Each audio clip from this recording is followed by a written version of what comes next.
अस्सलामु अलैकुम everyone, welcome to सबरोज़ academy. और सीवीटी पीजी उर्दू के सिलेबस से रिलेटेड आज का टॉपिक है हमारा नावल का तारुफ और उसका आगाज़ व इर्तिका। नावल का तारुफ, जैसे कि नावल जो है एक ऐसी नसरी कहानी है जो किसी ख़ास मौजू या वाक़े पर मबनी होती है। इसमें वाक़यात, किरदार, जज्बात और माहौल को तफसील से बयान किया जाता है ताकि कारी को कहानी में दिलचस्पी पैदा हो और वो उसमें शामिल हो सके। नावल आमतौर पर तवील होता है और ज़िंदगी के मुख्तलिफ पहलुओं जैसे कि माशरती, सकाफ़ती, सियासी और नफ्सियाती हालत का अहाता करता है।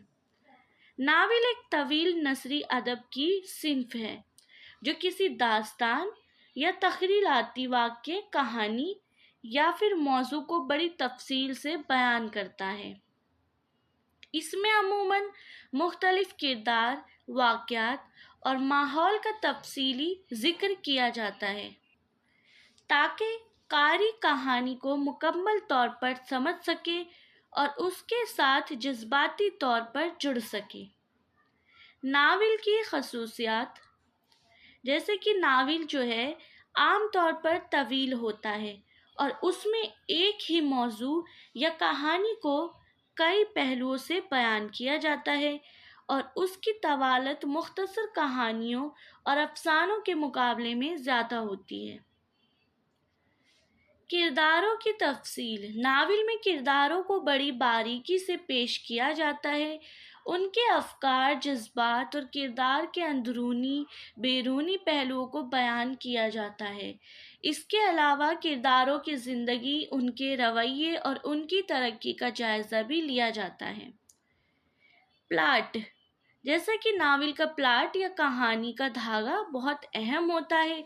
प्लाट में वाक़यात की तरतीब, उनके असबाब व नताइज और किरदारों के दरमियान ताल्लुकात को वजाहत से पेश किया जाता है।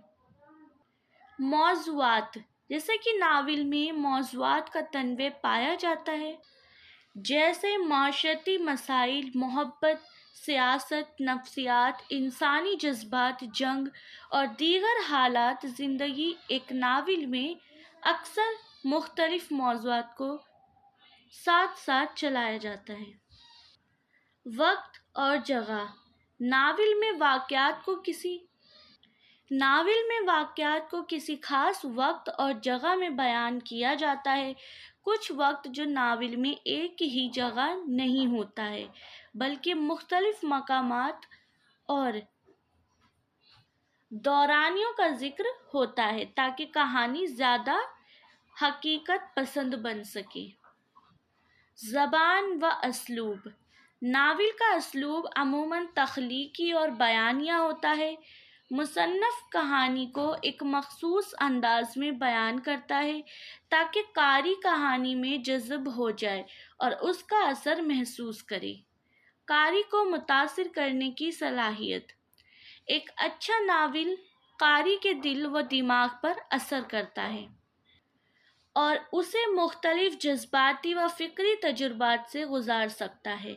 उसमें ज़िंदगी के मुख्तलिफ पहलुओं को उस तरह से पेश किया जाता है कि कारी अपनी ज़िंदगी और माशरत के बारे में भी गौर व फिक्र करता है। नावल के अक़साम पे नज़र डाल लेंगे, जैसे कि ये वो नावल है जिनमें कहानी के वाक़यात पर ज़्यादा ज़ोर दिया जाता है। कौन सा? वाक़याती नावल। और किरदारों का किरदार सानवी हैसियत रखता है। किरदारी नावल, इसमें किरदारों की ज़िंदगी, नफ्सियात और रवैयों का बारीकी से मुताला किया जाता है। समाजी नावल, इस किस्म के नावल में माशरती मसाइल, तबक़ाती फ़र्क और समाजी नाबराबरी पर रोशनी डाली जाती है। तारीख़ी नावल, इसमें किसी मख़सूस तारीख़ी दौर या वाक़े को मौजू बनाया जाता है और किरदारों को तारीख़ी तनाज़िर में पेश किया जाता है। इसका इख्तिताम देख लेंगे, जैसे कि नावल एक ऐसी सिंफ अदब है जो ज़िंदगी के मुख्तलिफ पहलुओं की अक्कासी करती है और कारी को ज़िंदगी की गहराइयों में गोता लगाने में मजबूर करती है। اس کی جو تفصیل ہے وہ پلاٹ اور کردار قاری کو متاثر کرتے ہیں اور اسے دنیا کو نئے زاویے سے دیکھنے کا موقع فراہم کرتے ہیں۔ آغاز و ارتقاء۔ ناول کا آغاز و ارتقاء ایک اہم ادبی موضوع ہے کیونکہ ناول آج ادب کی ایک نمایاں اور مقبول صنف بن چکا ہے، لیکن اس کی ابتدا اور ارتقاء طویل عرصے پر محیط ہے۔ ناول کی بنیادی قدیم داستانوں اور حکایات میں پائی جاتی ہے، جو ابتدائی دور میں کہانیاں، شاعر یا زبانی روایات کے ذریعے منتقل ہوتی تھی۔ یونانی، رومی اور پھر ہندوستانی تہذیبوں میں داستان جو ہے عام تھی۔ مہابھارت وغیرہ ان داستانوں میں سے کسی کردار اور پلاٹ ہوتے تھے جو ناول کے ابتدائی خاکے کے طور پر سمجھے جا سکتے تھے۔ قارئین کو جو ہے قارون وسطی میں قصہ گوئی کا فن زیادہ مقبول ہوا اور اس دور میں رومانوی کہانیاں، بہادری کے قصے اور عشق و محبت کے افسانے لکھے جانے لگے۔ ان کہانیوں میں لمبی تفصیلات، پلاٹ اور کرداروں کی گہرائی دیکھی جا سکتی ہے، جو ناول کی ترقی کی ایک اہم کڑی تھی۔ ناول کا ارتقاء۔ ناول کے جدید دور کی ابتدا جو ہے 17ویں اور 18ویں صدی میں ہوئی۔ مغربی ادب میں جو ہے ناول کی باقاعدہ صنف آغاز اس دور میں ہوا۔ اس صنف میں جو ہے 1605 میں جو پہلا ناول، جدید ناول جسے سمجھا گیا تھا، وہ سروانس کا دان تھا۔ اس ناول میں جو ہے ایک ایسے شخص کی کہانی بیان کی گئی ہے جو قدیم قصوں اور بہادری کے افسانوں میں کھو جاتا ہے اور ان کے اثر میں عجیب و غریب حرکت کرتا ہے۔ 18ویں صدی کے دوران انگلستان میں ناول ایک مقبول صنف کے طور پر ابھرنے لگا، جو کہ 1719 میں ناولوں میں کرداروں کی گہرائی، روزمرہ کی زندگی کی عکاسی اور اخلاقی سوالات کو موضوع بنایا گیا۔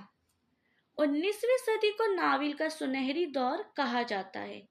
اس دور میں فرانسیسی، روسی اور برطانوی ادیبوں نے ناول کو مزید ترقی دی اور چارلس کولنز جیسے لکھاریوں نے ناول کو عالمی سطح پر مقبول بنایا۔ 20ویں صدی میں ناول نگاری نے مزید متنوع موضوعات کو اپنا لیا۔ اردو ادب میں ناول کا آغاز و ارتقاء۔ جیسا کہ اردو میں ناول کا آغاز فارسی ادب کے اثرات کے تحت ہوا۔ اردو میں پہلا مکمل ناول جو ہے ڈپٹی نذیر احمد کا میرات العروض، جو کہ 1869 ہے، جس میں ایک اصلاحی موضوع کو بیان کیا گیا ہے۔ ان کے بعد رتن ناتھ سرشار کا جو فسانہ آزاد ہے 1880 میں آیا، جو ایک مکمل ناول کی حیثیت رکھتا ہے اور اس میں معاشرتی زندگی کو مزاحیہ انداز میں پیش کیا گیا۔ اردو ناول نگاری میں ایک بڑا نام پریم چند کا ہے۔ ان کے ناولوں میں زندگی، طبقاتی فرق اور سماجی انصاف جیسے موضوعات کو بیان کیا گیا ہے۔ گودان اور بازار حسن جو ہے ان کا مشہور ناول ہے۔ 20ویں صدی کے وسط اور بعد میں اردو ناول نگاری نے ترقی کی اور نئے موضوعات کو شامل کیا۔ آگ کا دریا اور انتظار حسین کا بستی اردو ناول، جو کہ جدید تاریخ جو ہے اہم سنگ میل ہے۔ ان ناولوں میں تاریخی اور فلسفیانہ موضوعات کے ساتھ ساتھ پاکستان کی سیاسی و سماجی صورتحال کو بھی بیان کیا گیا ہے۔ اس کا اختتام دیکھ لیں گے، جیسے کہ ناول کے صنف کو اپنی ابتدا سے لے کر آج تک مسلسل ترقی کر رہی ہے اور اس میں موضوعات اور اسلوب اور تکنیکیوں میں تنوع آیا گیا ہے اور ہر دور میں اسے نیا روپ ملا۔ ناول نگاری آج بھی دنیا بھر میں ایک مقبول اور اہم صنف سمجھی جاتی ہے، جو زندگی کے مختلف پہلوؤں کو سمجھنے اور بیان کرنے کا بہترین ذریعہ ہے۔ تو یہ تھا ہمارے ناول کا تعارف اور اس کا آغاز و ارتقاء۔